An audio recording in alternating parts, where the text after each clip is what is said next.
할렐루야. 큰 박수로 하나님 앞에 영광을 돌려드립니다. 오늘 설교 제목이 당신의 상처를 십자가에 용접하라.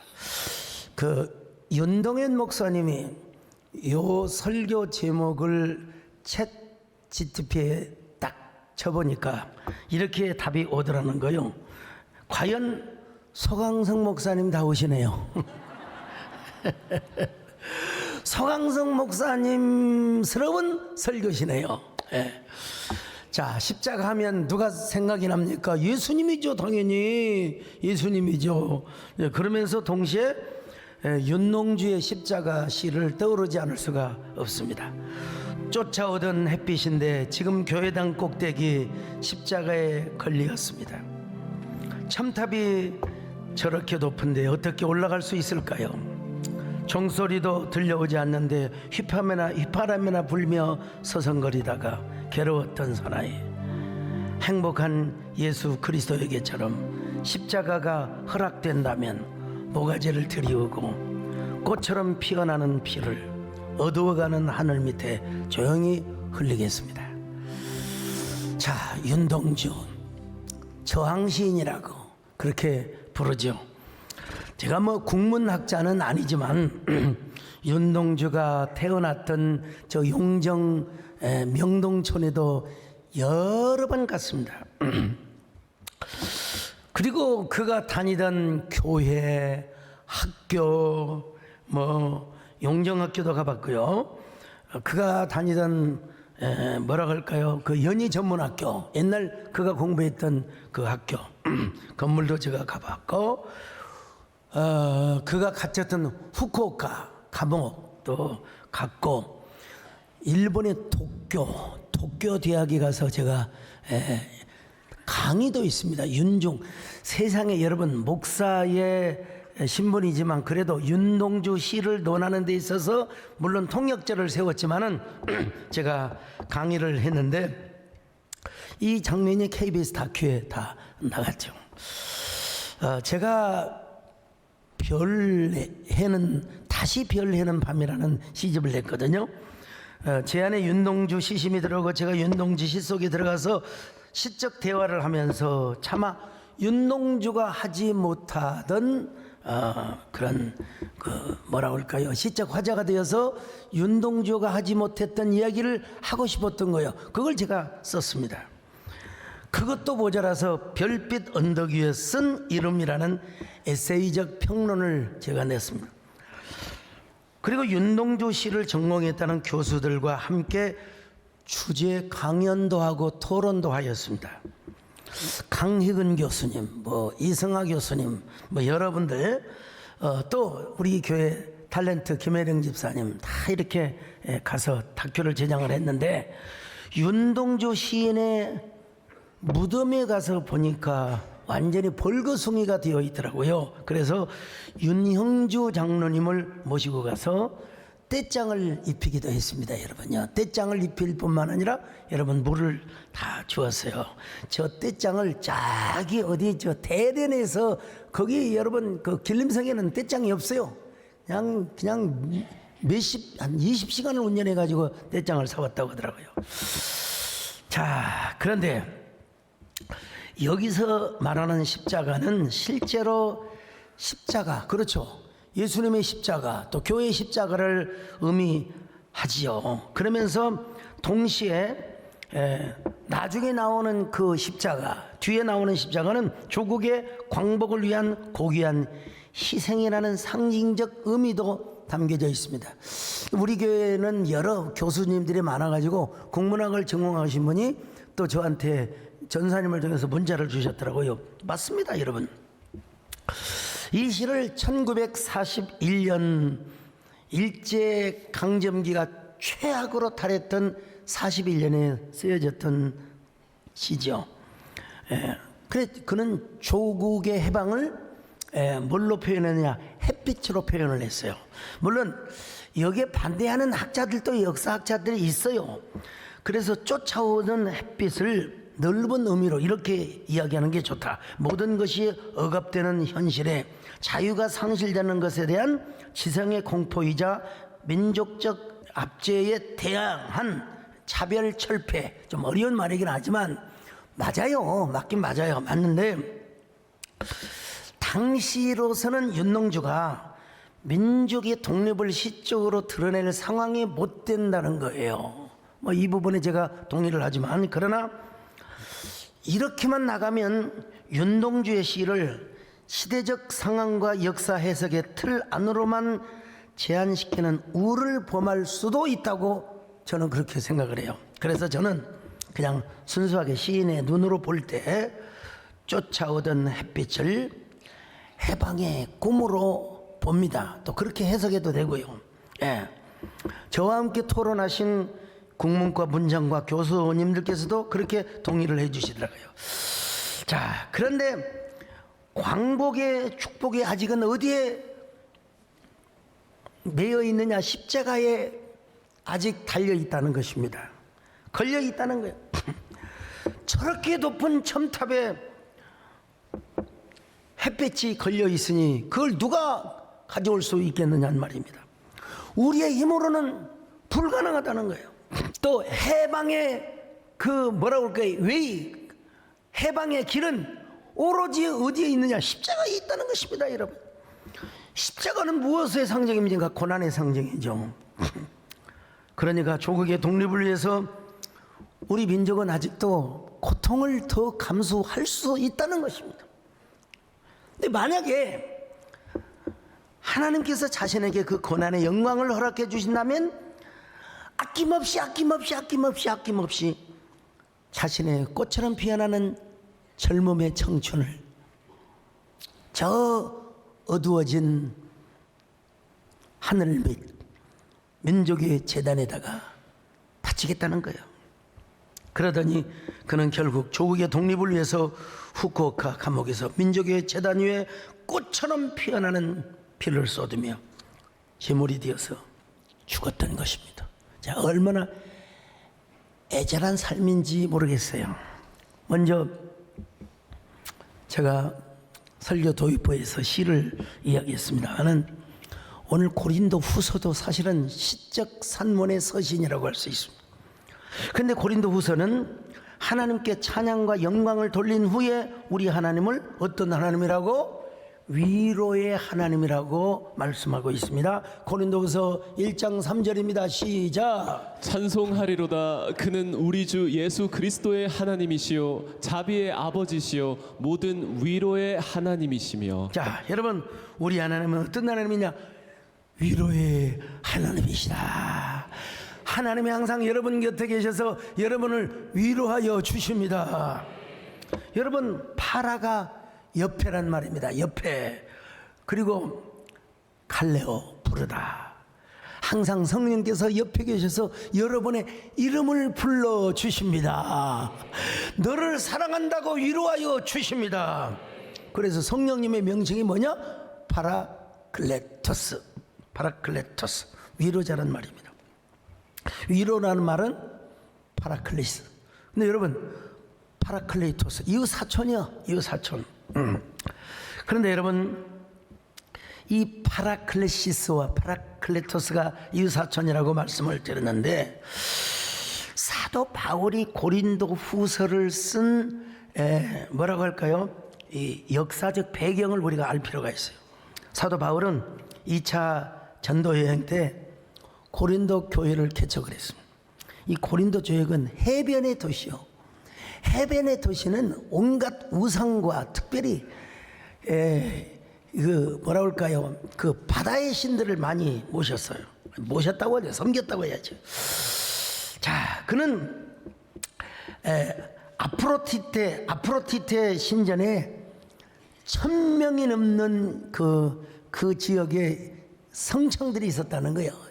이 종교적인 이름으로 성을 팔아먹는, 오는 사람들에게 다 음란한 행위를 해주는 성창에 1000명이 있었다는 것입니다.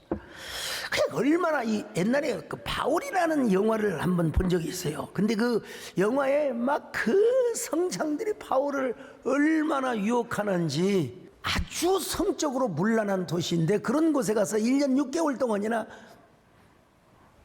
교회를 개척하고 이제 자립이 될 만할 때에 다시 에베소로 와서 또 에베소 교회를 세웁니다. 근데 바울에게 얼마 후에 들려온 소식이 있었는데 고린도 교회가 여러 가지로 분쟁을 하고 있다고 하는 것입니다. 파벌이 생기고 음행을 하게 되고 분파가 형성이 되고, 여러분 교회에 싸우는 것은 절대로 성령의 역사가 아닙니다. 여러분 어떤 경우도 성령은 하나로 만들어 주시는 분이십니다. 우리 하나님도 한 하나님 안에 세 위격이 계셔요.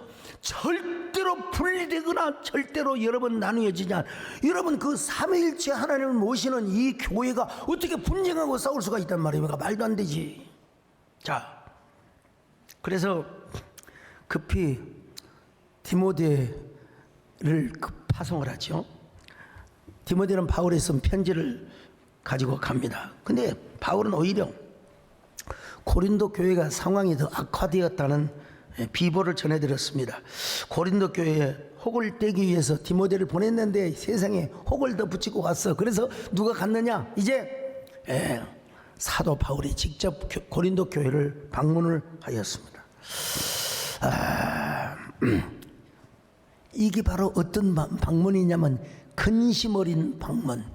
여러분 기쁜 마음으로 가야 되는데, 여러분 목회자가 교회를 가고 강단에 설 때 기쁜 마음으로 서야 되는데 근심 어린, 아이고 어찌했을까 이 근심 어린 방문. 자, 한번 볼까요? 고린도후서 2장 1절 시작. 내가 다시는 너희에게 근심 중에 나아가지 아니하기로 스스로 결심하였노니. 어쩐 일을 몰라도 근심을 가지고 여러분 고린도 교회를 찾아갔다 이 말입니다. 여러분 아마도 에베소 교회에 또 급한 문제가 생겨서 바울은 또 근심 어린 마음을 가지고 이제 어디로 오느냐? 에베소 교회로 왔습니다. 이게 바로 바울의 삶이고 목회자의 삶이었던 것입니다. 바울이 되면은 항상 강박 의식이 있었습니다. 그래서 그는 복음을 전하고 교회를 세우면서 어마어마한 고통과 핍박을 많이 받았지만 그의 마음속에 항상 눌리는 게 있어요. 눌리는 게. 여러분 무엇을 위한 눌림입니까? 교회를 위한 눌림이 있었어요. 모든 교회. 자, 한번 고린도후서 11장 28절 시작. 이외의 일은 고사하고 아직도 날마다 내 속에 눌리는 일이 있으니 곧 모든 교회를 위하여 염려하는 것이라. 참 저는 이 말씀을 읽을 때마다 위로가 됩니다. 왜냐하면 저도 항상 이 강박이 있거든요. 설교를 완성했다 싶으면 또 보완을 해야 되고, 또 설교를 하고 나면 또 다음 주 설교를 또 준비해야 되고, 또 이번 주에는 또 그냥 오늘 저녁부터 금요일까지 다 또 기도 집회를 인도해야 되고, 성도들, 병든 성도들 보면 건강해야 되는데, 또 문제 가지고 온 사람들을 또 하나님 잘 돼야 되는데, 여러분 또 한국 교회를 위한 부담 여러 가지, 여러분 이 스트레스가 여러분 눌림으로 와요. 바울도 그랬습니다. 고린도 교회가 잘 돼야 될 텐데, 에베소 교회가 잘 돼야 될 때, 모든 교회들이 잘 돼야 될 텐데, 아니 고린도 교인들이 그렇게 순수하게 예수를 믿었거든요. 그렇게 순백하게. 왜 여러분 비둘기도요 안 싸우다가 싸우면 죽기까지 싸운대요. 안 싸우는 새도 싸우면 죽기까지 싸운대요. 왜 저렇게 순수하던 사람들이 말이야, 왜 저렇게 악랄하게 싸운단 말인가? 그래서 그는 눈물로 편지를 보냈습니다. 눈물로 쓴 편지를 누구한테 보냈느냐?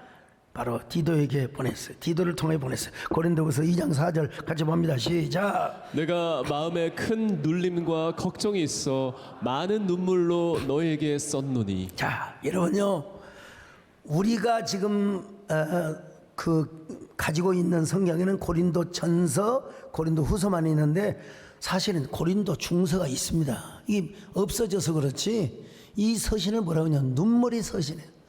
왜 이게 없어졌는지 어쨌든 간에 바울이 눈물 자국이 뚝뚝 떨어지면서 쓴 편지인데 일단 그 사실이 있다는 존재만 알게 되고 그리고 그 사실의 내용은 몰라요.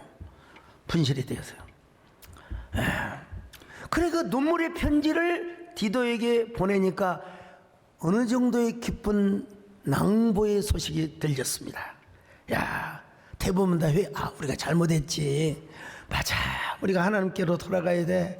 우리가 주님께로 돌아가야 돼. 근데 아직도 거짓 선동을 따르는 사람들이 있더라는 거예요. 아주 몇 사람이지만 그게 뭐냐면은 다 이제 행음하고 우상을 섬기고 이제 돌아왔는데 바울 사도가 진짜 맞아? 아이고, 목사에게 있어서 제일 자존심 상한 게 뭔 줄 아세요? 아이, 설교가 은혜가 되니 안 되니. 여러분, 그보다 더 자존심 상해. 목사님, 안수는 어디서 받으셨어요? 저는 1988년 11월 3일 대한예수교 장로회 경리남로에서 받았습니다. 아니, 사도 바울을 향하여 아이, 저 양반 사도 맞아? 그럴 때 바울이 얼마나 화가 나겠어요. 막 그냥 가서 당장 때려주고 싶죠. 근데 사도 바울은 화를 내지 않고 뭔 하나님을 소개하느냐? 우리 하나님이 어떤 하나님인 줄 아느냐? 위로의 하나님이시다. 자, 1장 4절 봅니다. 시작. 우리의 모든 환난 중에서 우리를 위로하사 우리로 하여금 하나님께 받는 위로로서 모든 환난 중에 있는 자들을 능히 위로하게 하시는 이시로다. 특별히 여러분요, 어떨 때 위로를 해주느냐? 환난 중에 위로를 해주신다. 할렐루야. 환난 중에, 예. 환난을 당하면 나갈수록 하나님의 곁에 가까이 오신다 이 말입니다. 여러분요, 언제나 성령께서 우리를 곁에서 불러주시고 우리를 위로해 주신다는 거예요. 우리 눈물을 닦아주신대요. 여러분, 우리의 눈물을 닦아주신다는 것입니다. 우리의 한숨을 바꿔주신다는 것입니다. 우리를 격려해 주신다는 거예요. 나의 한숨을 바꾸셨네. 주를 향한 노래로, 소망의 노래로 나의 눈물을 거두시네. 예수 이름 안에 살게 하소서. 예수 이름 안에 살게 하. 근데 저는 여기서 위로의 하나님이 항상 우리 옆에 함께 하신다는 말씀도 좋지만 제가 새로운 언어를 한번 차용해 봤어요. 바로 보혜사의 위로, 그리고 동시에 용접이라고 하는 언어를 제가 오딩한 거예요. 하나님께서 당신의 영광을 아는 빛을 우리 마음속에 비춰주셨어요. 이미 비춰주셨어요. 그래서 우리로 하여금 십자가로 용접을 할 수 있는 이러한 빛의 영광을 주셨다는 것입니다. 그리고 그 생명을 또 표현도 좋아. 세상에 그 생명의 보배를 어디에 두셨느냐? 우리의 육체 질그릇에 두셨다는 것입니다. 질그릇에. 자, 고린도후서 4장 7절입니다. 시작. 우리가 이 보배를 질그릇에 가졌으니 이는 심히 큰 능력은 하나님께 있고 우리에게 있지 아니함을 알게 하려 함이라. 여러분 보세요. 우리라고 하는 질그릇에 하나님의 생명, 하나님의 보배를 넣어주셨다는 거예요. 담아주셨다는 거예요. 여러분, 보배를 왜 질그릇에 둡니까? 금그릇이나 은그릇에 둬야지요. 그런데 질그릇에 둔 이유가 딱 뭐냐? 이유는 뭐요? 하나님의 능력, 하나님의 은혜, 하나님의 생명을 여러분 나타나 주시기 위해라는 거예요. 자, 고린도후서 4장 7절입니다. 시작. 이는 심히 큰 능력은 하나님께 있고 우리에게 있지 아니함을 알게 하려 함이라. 참, 여러분, 능력이 너희들한테 있는 게 아니라 질그릇에 보배를 넣은 것은 이 능력이 하나님께 있음을 나타내려 하림이라. 참 역설적 표현이죠. 질그릇도 흙으로 만들어졌고 아담도 흙으로 만들어졌고 우리의 조상의 재료의 근본이 뭔 줄 아십니까? 재료가 흙이라는 거예요. 흙으로. 그런 면에서 우리는 질그릇과 똑같은 존재라고 할 수 있습니다. 질그릇이 잘 깨지듯이 질그릇 던져보세요. 여러분 깨져버립니다. 옛날에 확독이라고 하세요. 저 장단지 같은 거 아시잖아요. 잘못 던지면 깨져버려요. 우리도 잘못하면 막 끄떡하면 감기 걸리고 끄떡하면 시험 들고 끄떡하면 깨지고 그냥 아이고 성질나고 말이야 짜증나고. 왜냐? 질그릇이라 그래요. 질그릇이라 그래요. 질그릇이 깨지면요 아무 쓸데가 없습니다. 질그릇 깨진 거 어디다 씁니까? 옛날 어린 시절에 녹슨 철사, 쇠뭉치, 고무신짝, 심지어는 머리카락, 헌옷 다 받아가던데 장수 아저씨가. 질그릇 조각은 안 받아가요. 받아간 사람 하나도 없어요. 안 받아가요. 질그릇이 깨지면 그냥 길바닥에 버려요. 그럼 밟고 지나가요. 그냥 밟고 지나가면 흙이 돼버려요. 그냥. 모르시나요? 이렇게 깨지기를 잘하고 박살나기를 잘하며 천박하기 짝이 없는 질그릇 같은 우리 육체 속에 예수님의 영원한 생명을 주셨다는 것입니다. 예수님의 영원한 생명을 주셨다는 거예요. 자, 고린도후서 4장 7절이요. 시작. 우리가 이 보배를 질그릇에 가졌으니 이는 심히 큰 능력은 하나님께 있고 우리에게 있지 아니함을 알게 하려 함이라. 얼마나 우리가 귀한 존재입니까? 프랑스에서 밥 한 끼 닭으로 만든 음식인데 닭 한 마리 음식 2천만 원짜리가 있대. 2천만 원짜리. 언제 한번 그거 배장로님 한번 먹으러 갑시다. 2천만 원짜리래요. 아니 닭 한 마리면 비싸야 1, 2만 원 하지 않습니까? 근데 거기에 술을 넣어가지고 음식을 만든대. 100만 원짜리 술을 넣으면 100만 원짜리 닭이 되고 2천만 원짜리 술을 넣어가지고 다 요리를 해서 하면은 닭 한 마리가 2천만 원이 된다는 거야. 야, 참. 왜 우리는 떨어뜨리면 깨뜨려지는 박살나버리는 존재인데, 그런데 여러분 우리가 누구를 닮고 있어요? 예수님을 닮아요. 아니 예수님을 닮고 있어요. 닮고 있어요. 예수님 닮고. 그는 얼마짜리? 옛날에 마라톤이라는 영화가 있잖아요. 거기 주인공 아들 네 다리는 얼마짜리?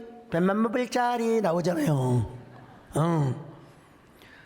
아이 우리는 얼마짜리입니까 여러분? 이거는 값으로 환산할 수가 없습니다. 유식한 말로 priceless. 값으로 환산할 수 없는 고가 중에 고가요. 여러분은 귀한 하나님의 걸작품이십니다. 하나님 앞에 귀한 존재이십니다. 하나님의 은혜로 우리가 예수님의 생명을 담고 있습니다.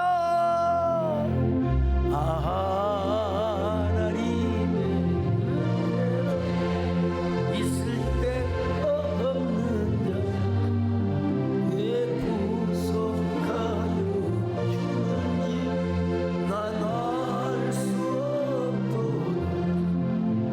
내가 믿고 자기야 내 모든 영혼 하시는 주 돌보아주실 것을 나는 확실히 아네.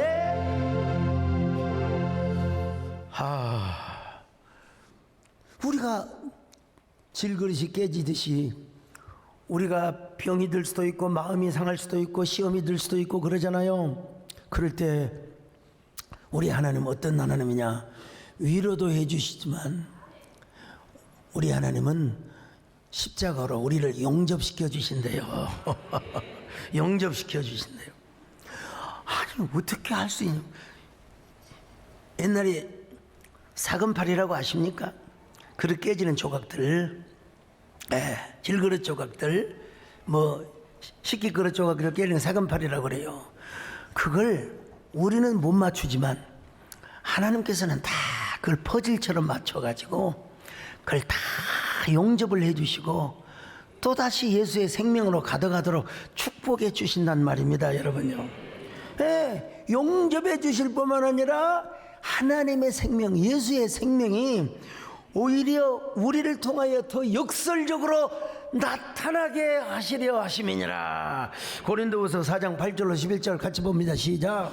우리가 사방으로 우겨쌈을 당하여도 쌓이지 아니하며 답답한 일을 당하여도 낙심하지 아니하며 박해를 받아도 버림받지 아니하며 거꾸러뜨림을 당하여도 망하지 아니하고 우리가 항상 예수의 죽음을 몸에 짊어짐은 예수의 생명이 또한 우리 몸에 나타나게 하려 함이라. 우리 살아있는 자가 항상 예수를 위하여 죽음에 넘겨짐은 예수의 생명이 또한 우리 죽을 육체에 나타나게 하려 함이라. 우겨쌈을 당할수록, 박해를 당할수록, 깨지면 깨질수록 우리가 더 주님을 의지하고 소망을 가져야 한다는 말이죠. 죽어도 예수, 살아도 예수. 사나 죽으나 오직 우리는 예수인 줄로 믿습니다. 이제 내가 살아도 예수여, 죽어도 예수여, 언제나 그런 저와 여러분 되시기를 바랍니다. 이제 내가 살아 주 예수, 이제 내가 주 예수 하늘 영광 보여주는 날로라. 할렐루야 찬송 주께 하니 그러므로 나는 사랑하는 주님의 것이요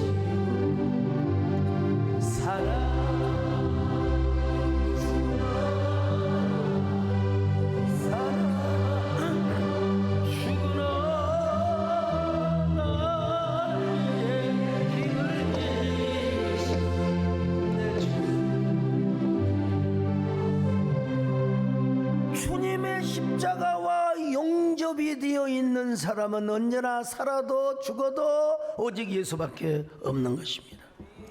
제가 이 본문을 읽으면서 용접이라는 워딩이 또 그래서 내 검색을 해봤어요. 용접. 그랬더니 주강홍 시인이 쓴 용접이라는 시가 나 원래 알고 있었지는 않았거든요. 용접이라는 시가 상처에 상처를 더 씌우는 일이다. 감당하지 못하는 뜨거움을 견뎌야 하는 일이다. 한쪽을 허물고 다른 한쪽을 받아들여야 할 일이다. 애써 보지 말아야 할 일이다. 처절한 비명 참아야 할 일이다. 그리하여 끊어진 한쪽을 찾아야 할 일이다. 이질이며 동질이다. 불이다. 나눠질 수가 없다 이 말이죠. 여러분, 용접이 그냥 됩니까? 가스불로 쫙 지지되면 쇠가 녹아요. 그래가지고 쇠와 쇠를 연결하는 걸 용접이라고 하는 겁니다. 용접할 때 얼마나 뜨겁겠습니까? 그리고 서로 다른 쇠를 붙이려고 할 때 이질감이 들겠습니까? 그러나 용접이 되고 나면 불이야. 나눠질 수가 없습니다. 그래서 제가 당신의 상처를 십자가에 용접하라. 원래 다른 설교 준비 다 해놨어요. 넉넉한 마음으로 있는데 주보를 만들어 윤노희 목사님 이번에 종료일이지 않습니까?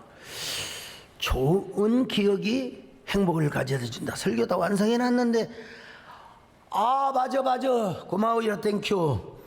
부랴부랴 다시 준비를 했습니다만은, 여러분, 예수님의 십자가 하면은 참 기가 막힌 일입니다. 어떻게 영원한 하나님, 우리 성부와 성자와 성령 하나님은 위격은 다르지만 한 분이세요. 하나님을 세 분이라고 하면 큰일 납니다.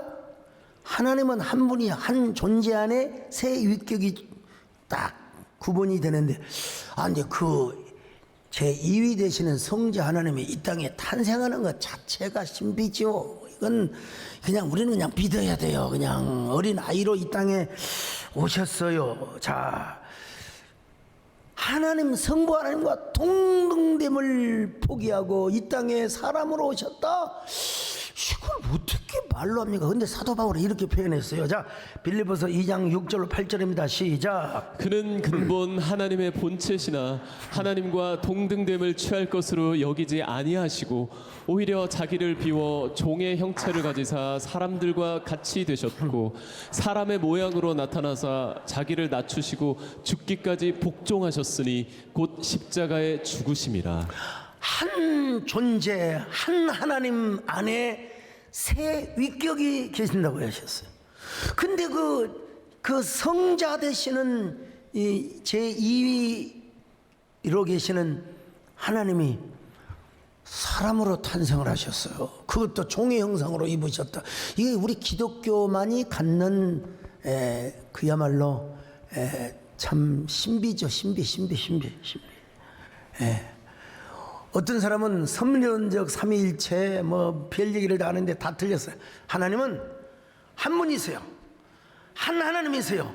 근데 그 안에 세 위격으로 구분이 돼. 더 이상도 더 이하도 말할 수 없어. 근데 그 제 2위 되신 성자 하나님이 이 땅에 사람으로 오셨다. 그리고 사람으로 오셨을 뿐만 아니라 십자가에 죽으셨다는 거예요. 이런 신비가 어디가 있느냐 이거요. 이런 경탄할 일이 어디가 있느냐 이거요. 십자가에 죽으셨다. 아니, 주인도 아니고 일반 성인도 아니신데 말씀이 육신이 되시고 하나님이 육체가 되어 오셔서 십자가에 못 박힐 때 두 팔을 포개고 이렇게 길고 두꺼운 대못을 박으셨을 때 예수님의 육신의 뼈는 으스러져 버리고 말았을 것입니다. 관상동맥이 다 터져버리고 말았을 것입니다. 그리고 손이 그 녹슨 목에 박혔을 때 얼마나 쓰리고 또 아렸겠습니까? 저 로마 군병들이 납덩이가 달려있는 가죽끈으로 예수님을 때리셨을 때 얼마나 고통스러우셨어요. 십자가에 달리셔서 그 체중을 버티니라 그 뼈마디가 얼마나 아리고 하나님 앞에 버림받는 듯한 그 순간에 얼마나 예수님의 영혼은 외로우셨을까. 주님의 온몸에서는 붉은 선혈이 줄줄 흘러내렸습니다. 그렇지 않아도 매맞고 그렇지 않아도 고문을 당하여 기진맥진하던 몸이었는데 붉은 선혈을 칼보리 언덕에다 떨어뜨리니 예수님은 힘이 없어 고개를 떨어뜨렸습니다. 그래도 그 고통을 참을 수 없어 온몸을 헤아리치며 고통스러운 몸부림을 쳤습니다. 차마 사람의 눈으로는 그 모습을 볼 수가 없었습니다. 지나가는 사람들도 다 고개를 돌리고 지나갈 정도였습니다. 그렇지만 이 길만이 우리가 구원을 받고 이 길만이 하나님의 자녀가 될 수 있기 때문에 성자 예수님께서 그렇게 십자가에 죽으셨다는 것입니다. 얼마나 아프셨습니까? 얼마나 힘드셨습니까? 우리가 주님의 십자가에 용접하는 저희들 되게 하여 주시옵소서. 얼마나 아프셨나. 못 박힌 그 손과 발, 죄 없이 십자가에 매달리신 예수. 하늘도 모든 땅도 초목들도 타올고 해조차 힘을 잃고 온누리 비치자.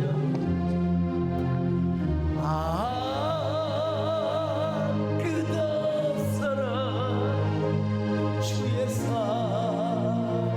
언제나 영원토록 구원의 가.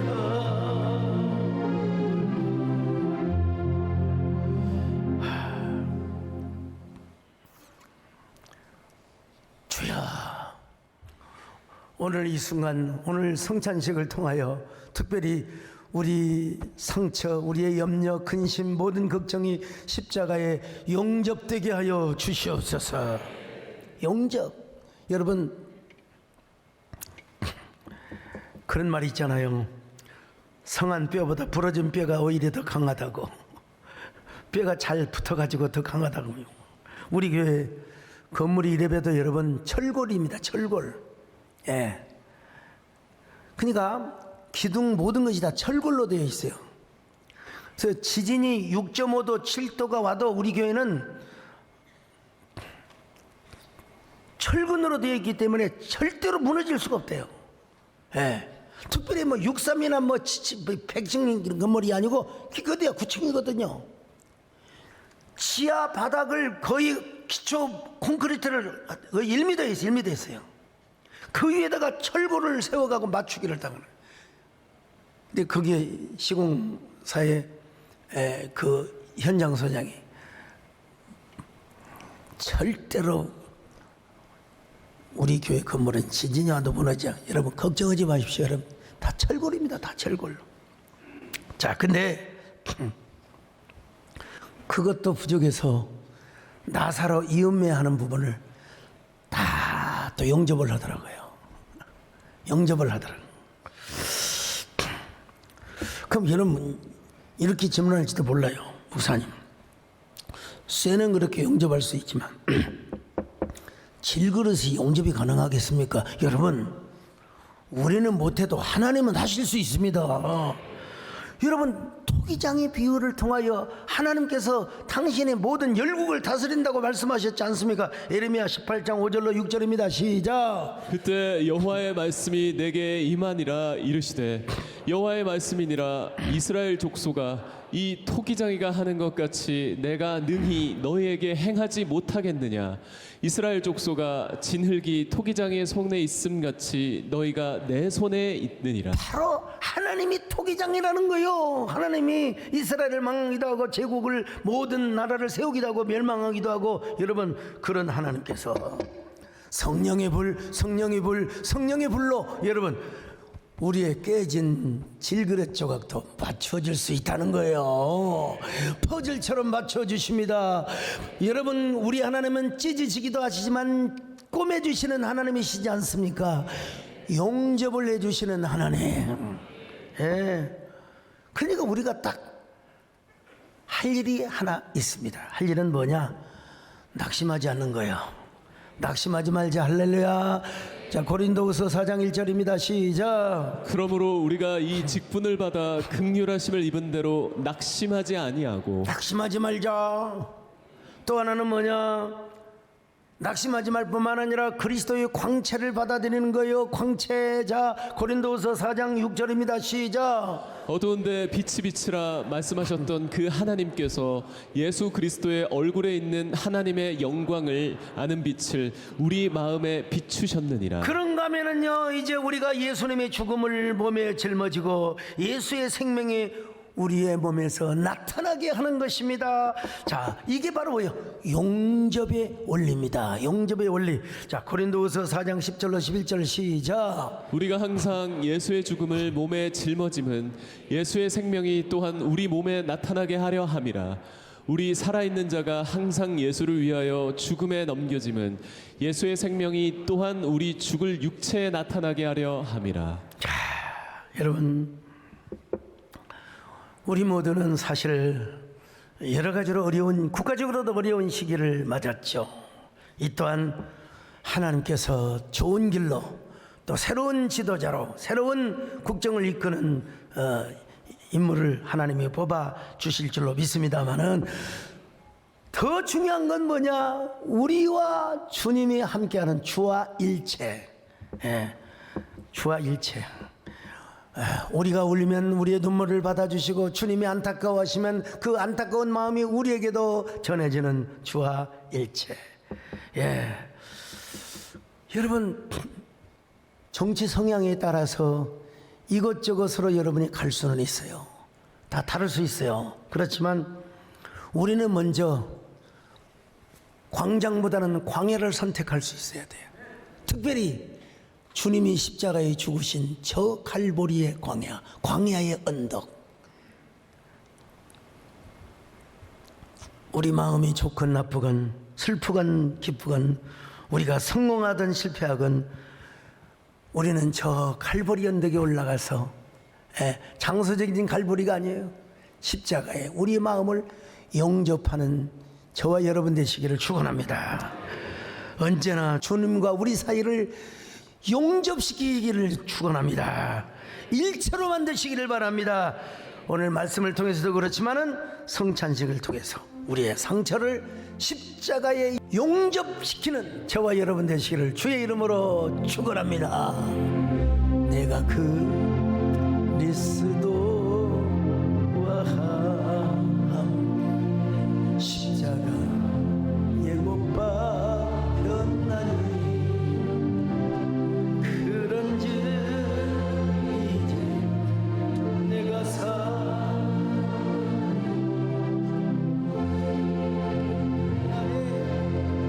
예수께서 사신 것이라. 이제 내가 육체가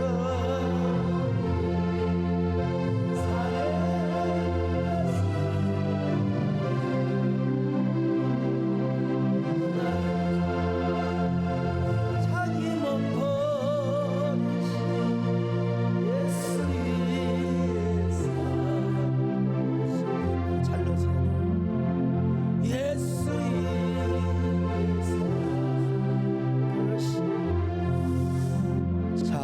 오늘 우리가 성찬 예식을 행하려고 하는데, 주님, 우리가 믿음으로 귀한 떡을 받고 귀한 잔을 받습니다.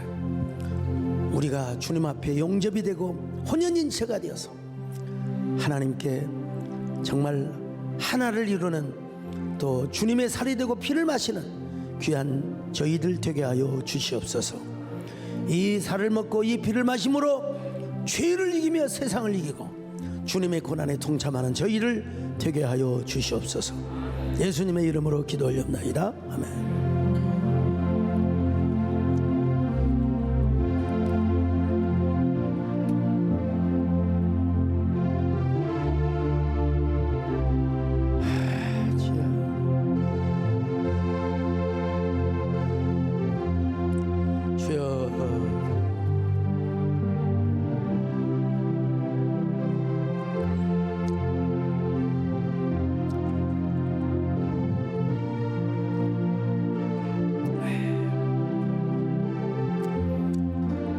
내가 너희에게 전한 것은 주께 받은 것이니 곧 곧 주 예수께서 잡히시던 밤에 떡을 가지사 축사하시고 떼어 가라사대요. 이것은 너희를 위하는 내 몸이니 이것을 행하여 나를 기념하라 하시고 식후에 또한 이와 같이 잔을 가지시고 가라사대 이 잔은 내 피로 세운 새 언약이니 이것을 행하여 마실 때마다 나를 기념하라 하셨어요. 너희가 이 떡을 먹으며 이 잔을 마실 때마다 주의 죽으심을 오실 때까지 전하는 것이니라. 아멘. 진실로 진실로 내가 너희에게 이르노니 믿는 자는 영생을 가졌나니 내가 곧 생명의 떡이로다. 너희 조상들은 광야에서 만나를 먹었어도 죽었거니와 이는 하늘로서 내려온 떡이니 사람으로 하여금 죽지 아니하게 하는 것이니라. 나는 하늘로서 내려온 산떡이니 사람이 이 떡을 먹으면 영생하리니 나의 줄 떡은 곧 세상의 생명을 위한 내 살이로라 하시니라. 온 나의 주님 용서하소서. 죄인의 고난 받으셨네. 이 세상에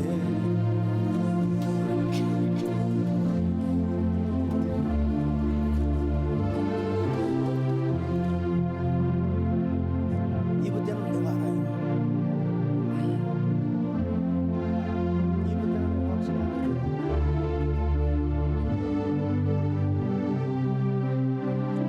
이 세상에 그래서 너무 서두르지 마시고요. 자, 못 받으신 분 손 들어주세요. 자,